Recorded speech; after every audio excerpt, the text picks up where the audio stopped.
Bismillahirrahmanirrahim.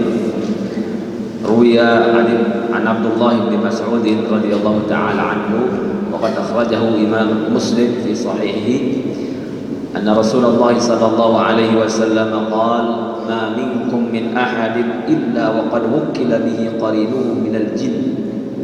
Qalu wa iyyaka ya Rasulullah? Qala wa iyyaya illa anna Allah a'anani alaihi fa aslama fala ya'muruni illa bi khair. Dari Abdullah bin Mas'ud radhiyallahu ta'ala anhu yang ditakhrij oleh Imam Muslim di kitab sahihnya, baginda Nabi besar Muhammad sallallahu alaihi wasallam bersabda, tidak ada satu orang pun, tidak ada manusia pun di antara kalian, kata Rasulullah, kecuali Allah mengutus seorang qarin dari bangsa jin. Ya. Jadi qarin dari bangsa jin. Qal wa iyyaka ya Rasulullah, engkau juga ada ya Rasulullah, engkau juga diutus qarin juga. Iya, aku juga. Tetapi kata Rasulullah, illa anna Allah a'anani alaihi fa aslama fala ya'muruni illa bi khair. Tetapi Allah menolong aku sehingga jin qarin aku itu masuk Islam, sehingga tidak memerintahkan aku kecuali yang baik-baik saja. Nanti sebagaimana kita lihat di ayat, misalkan di beberapa ayat Al-Quran,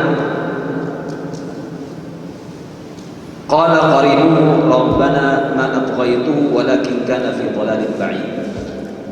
Nanti di hari kiamat qarin kita bersaksi bahwa saya tidak mengganggu dia, gitu. Sesungguhnya dia saja yang sesat sebenarnya.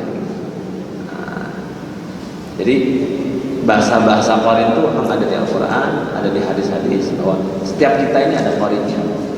Dan memang rata-rata qarinnya ya buruk untuk menggoda.